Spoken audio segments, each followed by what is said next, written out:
भडगाव तालुक्यात गुडे गावातील वीर जवान स्वप्नील सोनवणे यांना भारत बांगलादेश सीमेवर कर्तव्य बजावत असताना वीरमरण आले. गुडे व पूर्ण पंचक्रोशीत शोककळा पसरली. 11 ऑगस्टच्या दिवशी सकाळी 11 वाजता त्यांना पश्चिम बंगाल येथे सीमेवर वीरमरण आले.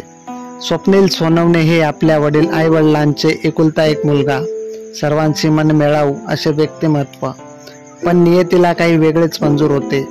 स्वप्नील रक्षाबंधन नंतर सुट्टीवर घरी येणार होते. ते तर नाही आले, पण त्यांचे प्रेतच घरी आले. 7 वर्षापूर्वीच वडिलांचे निधन झाले होते.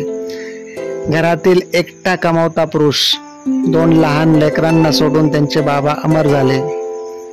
त्यांच्या अंत्यविधी त्यांचे मूळ गाव गुडे येथे शासकीय इतमामात करण्यात आला.